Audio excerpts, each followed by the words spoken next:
Good afternoon and welcome to the FX Week Ahead live market analysis with myself, Giles Coughlin. We're going to be looking at the key scheduled events that we have for this week. Just as folks are coming in, it'd be great if you could let me know if you could hear me. Just type a message in the question panel. That would be great, so I know that I'm coming through loud and clear. Always a nice reassurance to have some confirmation that you can hear me. Hope everyone's okay. I'm back now today, and I will be back doing a webinar tomorrow as well. I was away because of a speaking engagement with CNBC Arabia, which is the second Tuesday of every month. So just expect me to be away during that time. Okay, that's great. Oh, great, Ignatius. Thank you very much for letting me know you can hear me. That's super. Just as folks are coming into the webinar, just be aware that any discussion that we have during these FX webinars, the idea of these webinars is not that it's trading advice. So what I'm not doing is providing trading signals for people to follow. What I am doing is I'm showing how I go about understanding market dynamics, breaking news, new events, in order to understand which investment decisions to make. How do you go about making those decisions? How do the currency markets move? So the idea is that you can see how I'm making my decisions in order to make your own decisions and to learn from my process. So that's the general idea. So just to be aware of that, but I'm not trying to just say, enter the market here, enter the market there. It's not that kind of webinar. And Tuesday, tomorrow, we look at some specifics. We look about how to identify a currency pair that we're expecting, a weak currency and a strong currency, and we pair them together. And then we look at the sort of places I will be looking at for technical entries, as long as the market conditions remain the same. And obviously, one of the reasons you can't very easily anyway give trading advice is because market conditions and situations change. The market's dynamic. News is always happening, events are always happening, and what can be a very good trade at 9 a.m. in the morning can be an awful trade by 9:30 after a data release or an unexpected news announcement. So just to make that clear as we start, this is the week ahead market analysis. So the whole idea of this analysis is that we see what's coming ahead so we can prepare ourselves in advance for any unexpected events. And also it's good to work out what isn't happening. And so we have, Martin Luther King Day today in the US. So we have a US holiday that's taking place. So just to be aware of that, expect a quiet US session coming up. And we'll cover that later. Now, but as we get going, we're just going to go through some key issues that we have in the market, a bit of a key background. Now, we had the signing of the US-China Phase 1 trade deal. Now that has buoyed markets more than I was expecting. I was potentially looking for a buy the rumor, sell the fact response to the signing of the US-China Phase 1 trade deal. Now that was last week now on the 15th of January. But we saw risk markets rallying through and out of that signing. So I have been surprised by that. And I'm making note of some of these rallies in equity markets. We've had Wall Street making record highs. We had the Australian ASX 200 making record highs. We're seeing strong bids into the equity markets. We're seeing risk on moves. So I'm cautious. I'm skeptical of this rally, and I'm looking for some pullbacks. However, I'm not taking a bias on it. I'm just watching this rally skeptically. Now, one thing I want to look at tomorrow is the rallying of the ASX 200, which is the Australians 200 index of the 200 leading companies in Australia, which is making new highs. And I'm just going to quickly show you that. Where is it?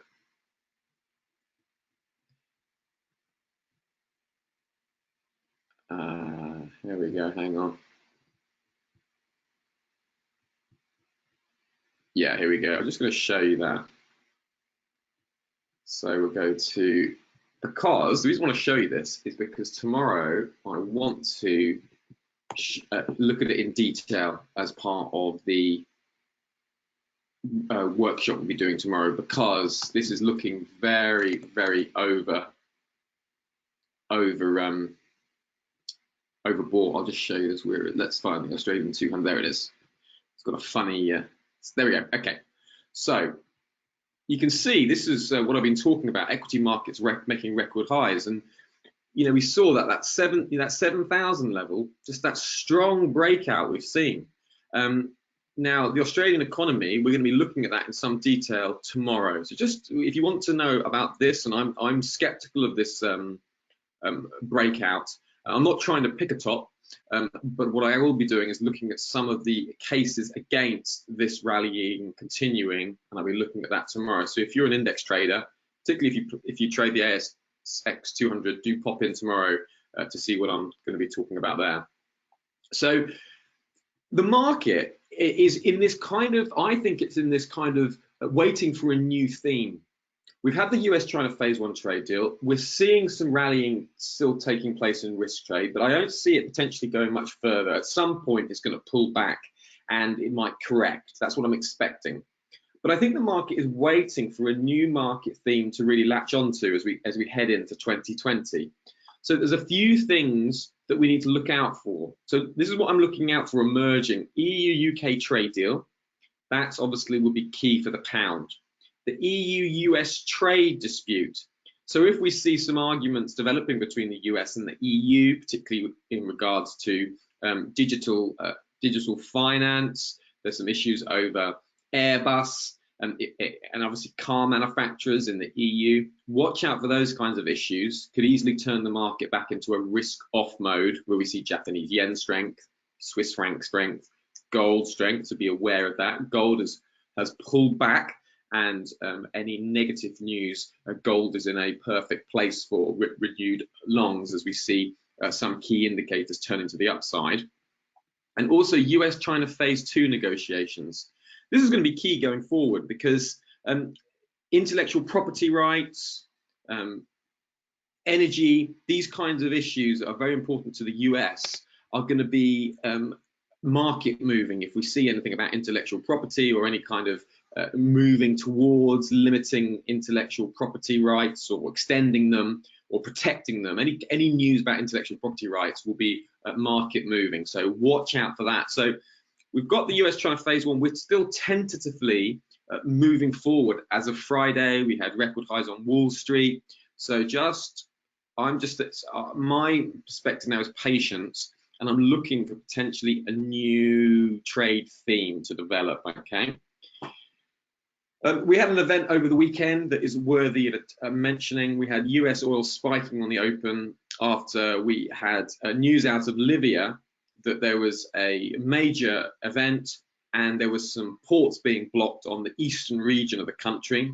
And the expected impact is that this would decrease oil exports by 700,000 barrels per day and production by 800,000 barrels per day. So potentially, this could mean only one port remains open and Libya's oil production is cut to 72,000 barrels per day from 1.2 million barrels per day over the next few days. So let's just have a little look at this on the charts. So here's a US oil chart, and this was the gap. So we saw this gap higher on the open. This was on that news of the potential production and supply issues out of Libya. So price spiked higher and then it sold back down. Now, the reason we're getting the selling back down is each time we're seeing spikes in oil, that was the spike about the assassination attempt of, well, the successful assassination attempt on Mr. Soleimani, the top Iranian general, by the US. So oil spiked, that there would be Iranian retaliation and supply issues. And then oil spiked again as Iran took their retaliation. So in both instances, the spike was sold there and the spike was sold. And so will this spike be sold? Now, the key issue with the oil markets is oil markets are very, very well supplied. So there's plenty of supply in the market, which is why when we saw the price pushing up to the 65, look at the weekly chart, we see that strong weekly bearish engulfing bar. Look, it's engulfing 1, 2, 3, nearly 4. It's engulfing nearly 4 bodies worth of previous bullish candles. So it's a strong sell. And the reason for that strong sell was that the feared supply issues never came into play. Okay, so people think, well, if there's a wider conflict between Iran, say Kuwait gets dragged in, Iraq, Saudi Arabia, say those countries start getting dragged into the conflict, then we could see some real supply issues, fear, oil being bought. It was around, and I took profit on a long oil position around this region here, 63.70, after buying on a pullback on the initial move. Okay, but when it came to the Iran's retaliation, I realized, and I was explaining on HYC, across HYCM's channels, that the oil market is very well supplied. So unless we see some, reason and some evidence that supply is being stopped, then we could see oil prices capped here. So that's why I didn't want to take longs. So I avoided taking and holding longs there. And when price came down, that wasn't a massive surprise. Okay, so I'm expecting a similar dynamic here. If oil production is actually hit, if supply levels are actually constrained, then I would expect more oil bit buyers. If they aren't, then you've got this weekly bearish engulfing bar which is in play. That's what's that's the market speaking.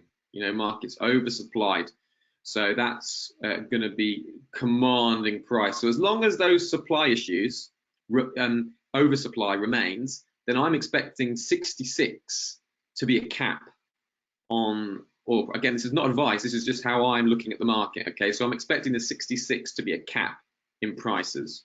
So any retracements, as long as the oversupply situation remains, I would expect them to find sellers, unless this latest crisis is developing more and we see actual production levels cut, etc., etc. So that is one thing to watch out for going forward with oil. Just wanted to draw your attention to that. Gosh, doesn't the market move fast? Because it was just this time last week when I was looking at the US-Iran crisis and watching for a flare-up.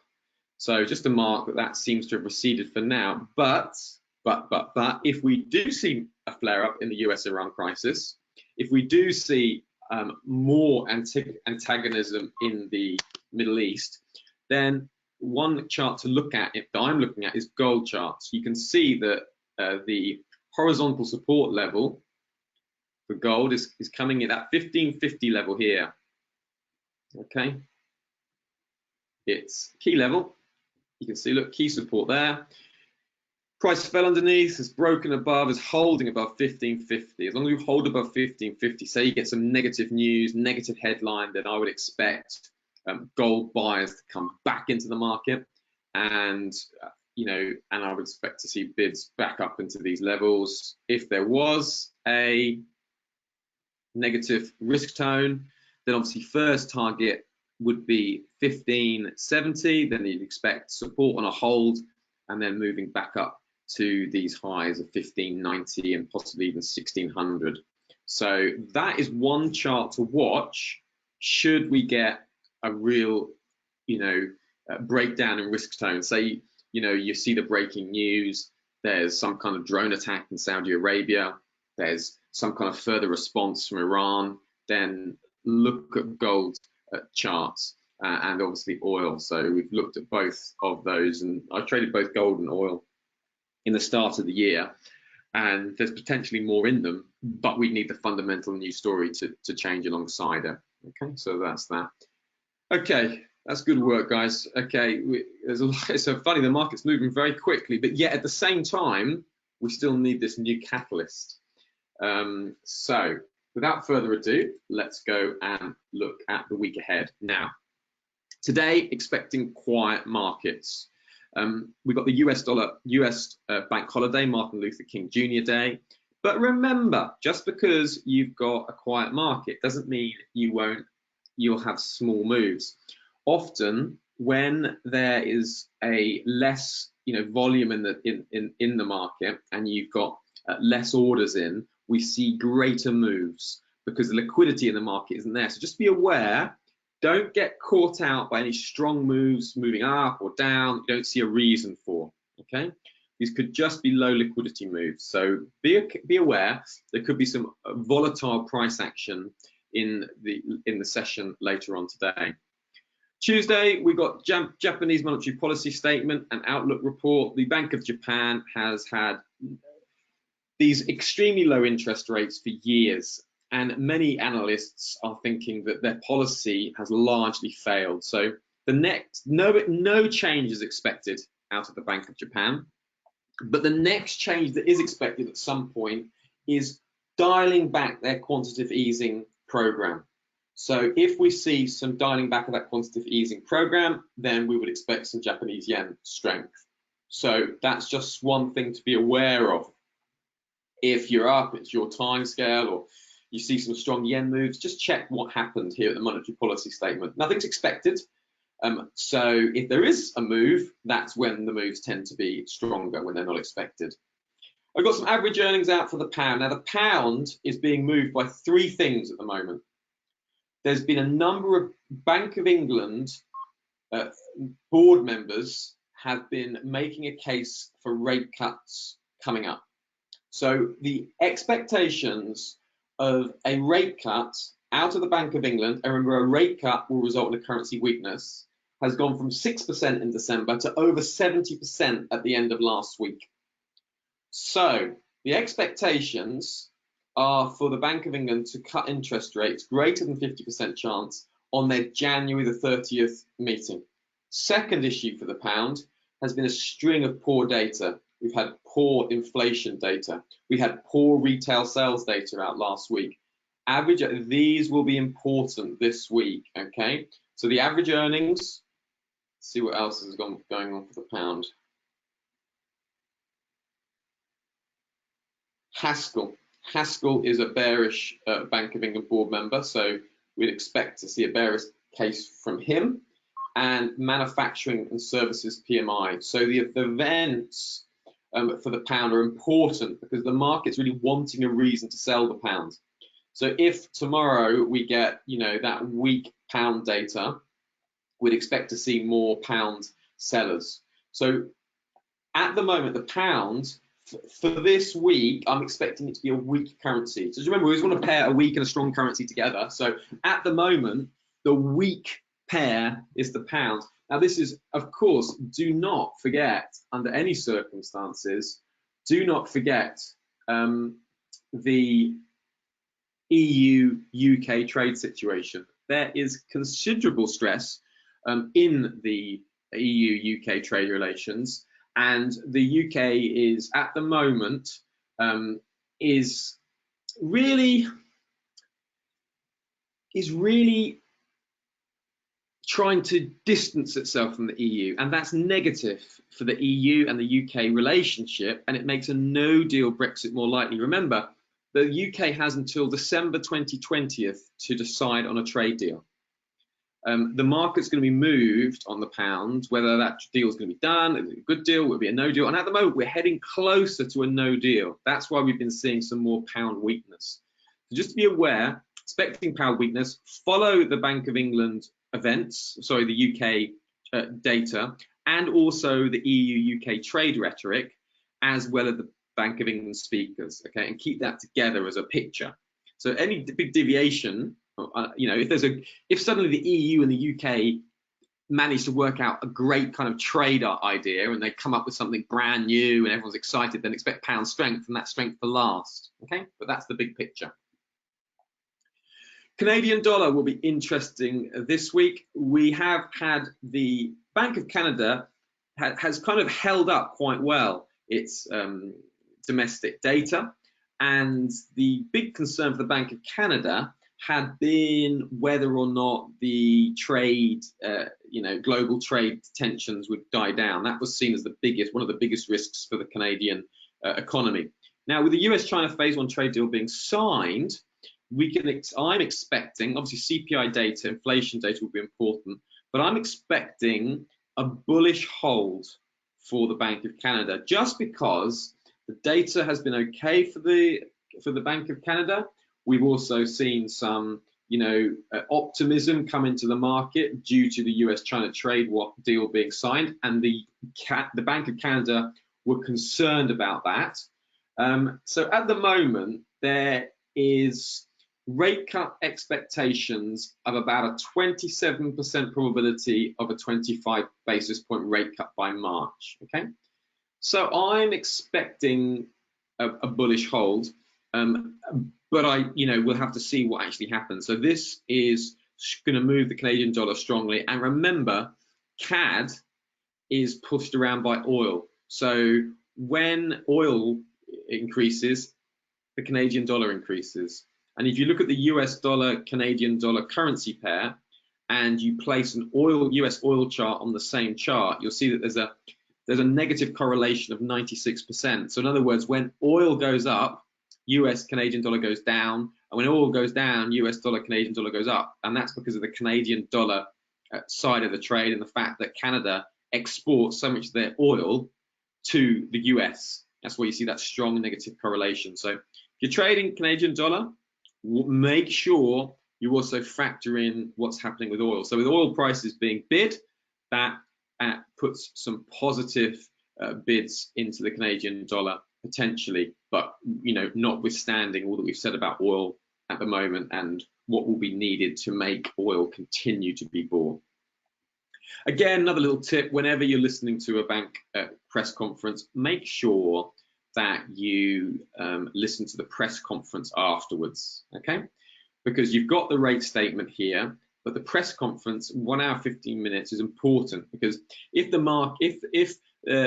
Bank of Governor Polotz thinks that the market's overreacted or underreacted to something in the rate statement, then that's a time for the bank's governor to correct any misunderstanding. So often you'll see one move out of the rate statement, and then sometimes you might see a different move out of the press conference. So see these events not as just, don't just see this as one event and then forget. Instead, see this whole time as one event. Okay. So if you took a position out of the rate statement, remember you got press conference coming up. Okay. So you either want to take profit or just to be aware that your position might be contradicted. Listen to a news feed. Keep on top of things. Right. Australian dollar next. Important. The outlook for the Australian dollar has been weakening. Yes, we saw Australian dollar strength on the US-China phase 1 trade deal. That was good news for the Australian dollar. We're now seeing the Australian dollar just kick back from the 0.6950 level. Let me just show you what we've been seeing in the Australian dollar. It would help if I get the right currency pair. There we go. Now have a look at this. Okay, so we saw price moved up to 0.6950, just the 700 handle, then just here moving up to 6950, sold off this pivot point. So we're seeing some more downside in the Australian dollar. My outlook for the Australian dollar is bearish, and this is the reasons. Some of the bids in the Australian dollar heading into year end on the US-China phase 1 trade deal, that would be good news, right? Now we're seeing the Australian sold off because the deal's done. And there's no big surprises. Tariffs are remaining on China from the US. There's nothing really big or surprising. So what will move the Australian dollar now? We'll need some either good news for phase 2 trade deals, and we need some good data. Data at the moment for the Australians has not been great. The fourth quarter 2019 employment wages levels are not up to where the RBA want them to be.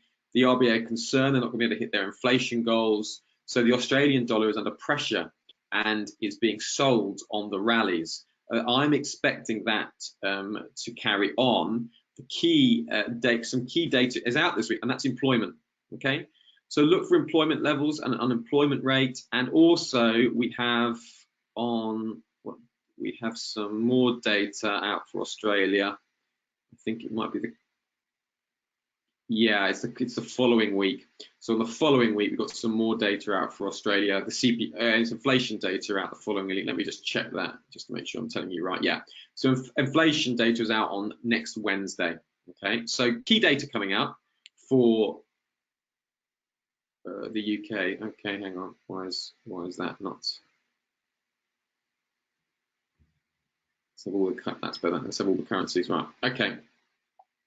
So the employment data will be important. Okay.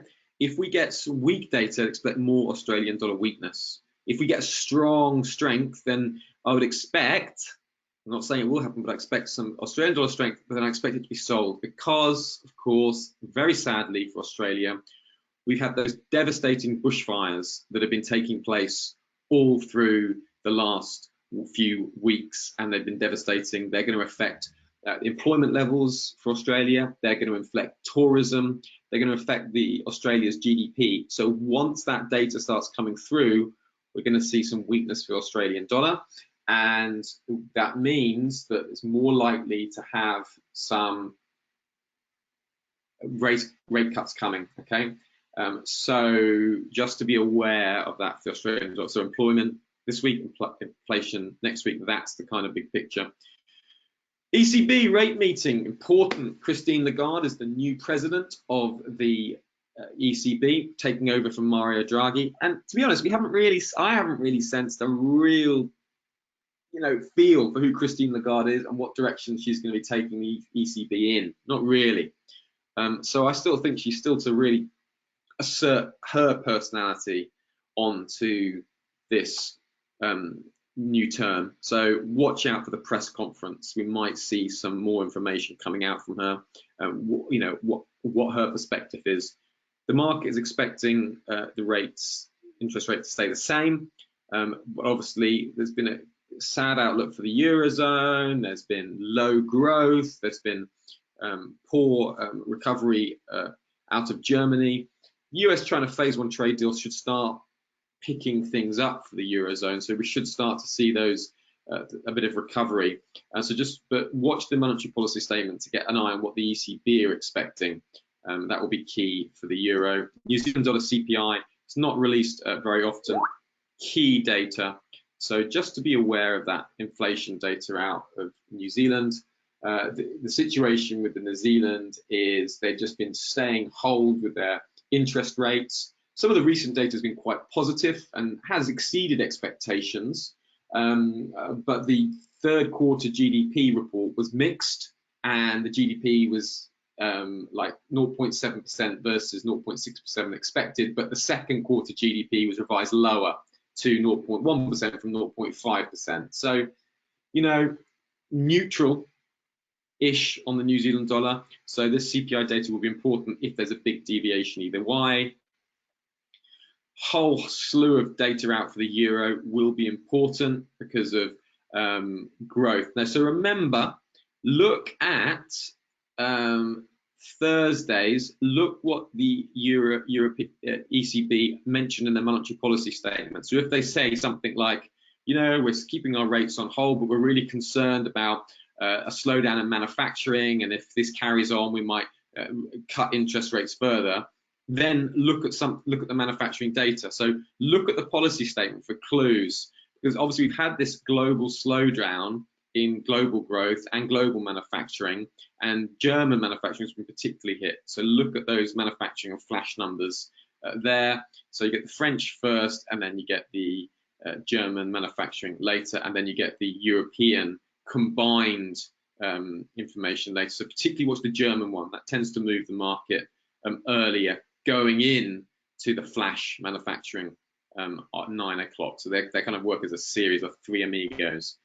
We've got President Lagarde speaking, again, similar to the Bank of Canada conference. If there's something misunderstood here, Lagarde can correct that on Friday. So if you're trading the euro, don't forget she's speaking there. She's the top dog. She's in charge. So what she says will have weight.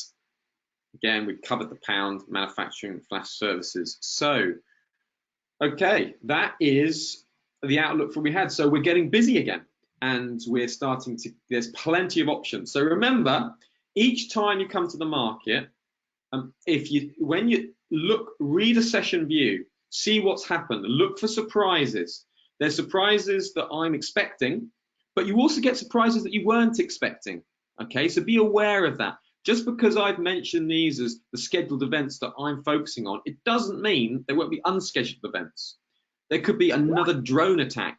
There could be another instance. Okay, so just to be aware of the scheduled events, unscheduled events, and that should do well.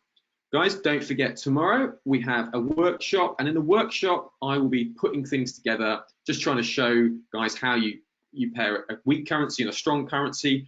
Remember, I do this each day with the HYCM Telegram channel. It's there, Forex Trading, Smarter Investing. So if you want to follow that, please do follow me there as I do some more analysis of weak currencies and strong currencies. Okay, just to be aware of that. That's what's foundation of my trading and how I understand the markets. Guys, thank you very much. I hope you have a great week. Don't forget, tomorrow back here at 1 o'clock, and I will be looking through some trade examples. So if you've got a trade example that you've got, something you'd like advice on, or just just want to share a trading example, please do it tomorrow. It would be great to hear from you guys. Thank you very much for attending the webinar, and have a great week. Thank you, guys. Cheers. Thanks, Yasser, Salvatore, Trib. Good to have you back. Nathan, Natius, Ed, Ali, Lolu, and all the rest. Thank you very much, guys. Yasser, good to have you. It's good to have you. I hope that homework's going well, Yasser. Yeah, take care now, guys. Speak soon. Bye.